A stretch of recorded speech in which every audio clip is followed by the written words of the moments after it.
Hey guys, welcome to Neighborhood Picks. Today I want to talk about the NFC and the parity that I believe is going to happen this season. There's a lot of teams with the automatic high expectations that have gaping holes. And I'm looking at the divisions. They say the NFC least, and then the NFC North. I look at them; they stink. The NFC South stinks. The only division with three formidable teams, really, to me, is the NFC West with the Rams and the Niners and the Cardinals, and I'm not even counting Seattle. And I'm trying to figure out, football-wise, not fantasy, football-wise, who could possibly sneak through, and who's going to overexceed and who's going to underperform. So when I think about the big three in the NFC, I think about the Rams, the Packers, and the Tampa Bay Bucks. Now, all three of those teams have big problems already. The Rams, the Rams lost their left tackle. That's the most important part of the offense on the line. The left tackle, the blindside tackle. Jason Whitworth, he retired.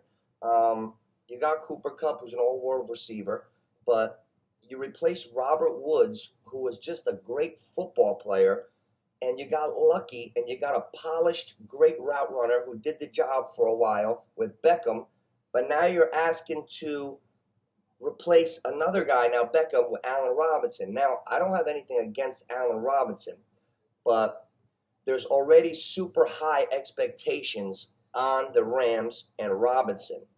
Stafford has a sore elbow already. He got injections in it last year.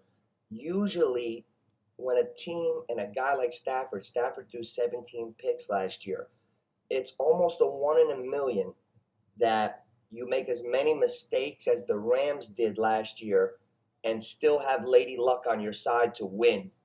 So with the expectations of Robinson to just be the same as Woods and Beckham, and Stafford a little turnover prone, and the elbow, and we don't know, and they can't just go aerial assault right away. They got to run that rock.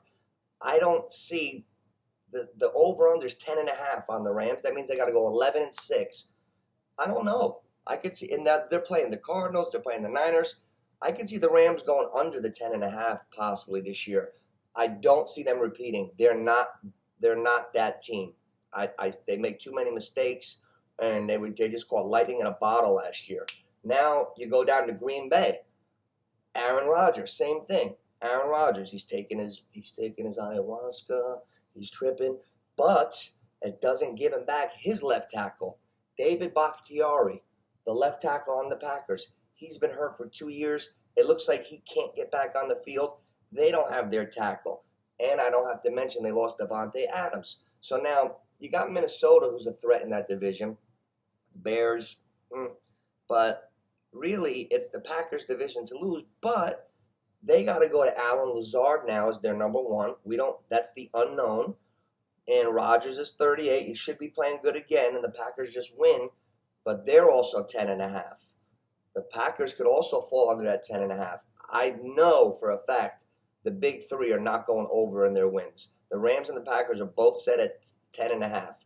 They're both not going 11-6. The Packers are going to have trouble replacing all those yards with Adams and finding their way. No receivers yet. They're going to have to run heavy with Jones and Dillon, just like the Rams are going to have to run heavy with Cam Akers.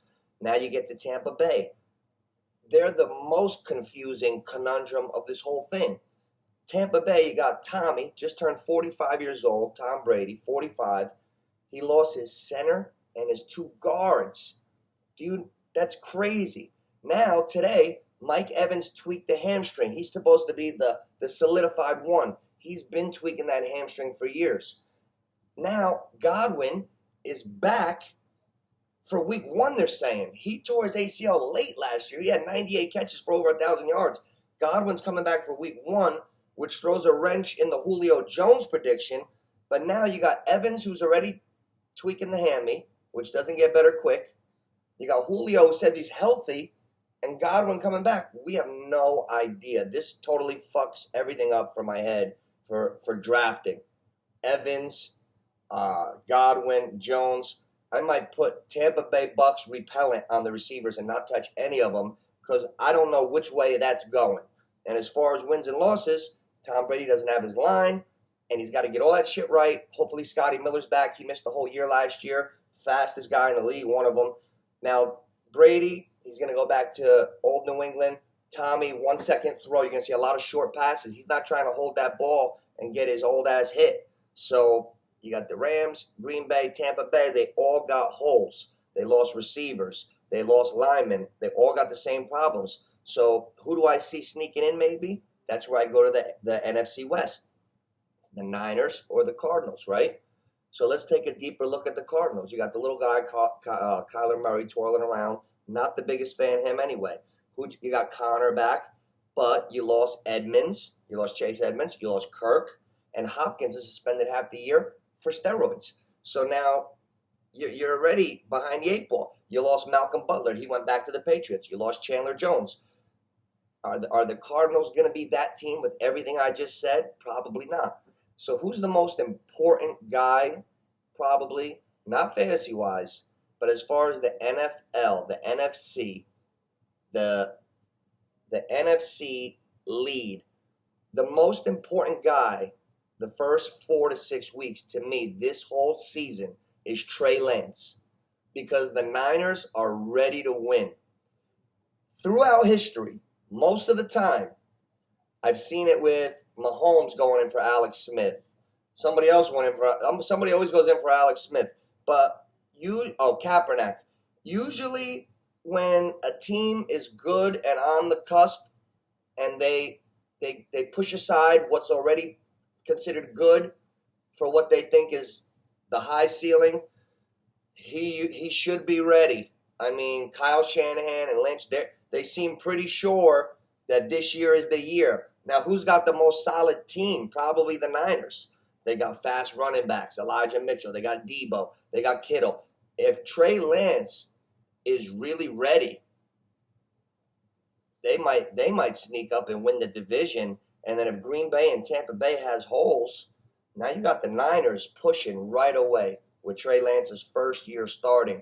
It kind of reminds me of, I'm not saying he's going to do what Mahomes did, but this kind of reminds me of 4 years ago about when Alex Smith came out, Mahomes became the quarterback, and they went Super Bowl. And if Trey Lance really is that guy, that team is set to do big things. So with the big three, the Rams, the Packers, and the Bucks, with all the holes and the uncertainty and the parity in the NFC, the other divisions being shitty, I'm looking at the Niners to be a sneaky team this year, to possibly be a little bit of a long shot to win that division. I wouldn't ignore that. But that's what we're doing right now. I just wanted to touch over the big three in the NFC, what I think about them, where they're at right now, and who I think could come out of the NFC West. So we'll see. We'll see. This is Neighborhood Picks. Like and subscribe. You got me on TikTok, Neighborhood Picks, Neighborhood Picks 12, Instagram, Neighborhood Picks, Twitter, Neighborhood Picks, Gmail, neighborhoodpicks12@gmail.com. All right, I'll see you guys soon. Stay tuned for content just about every day. Today, NFC, Big Dogs, and the West.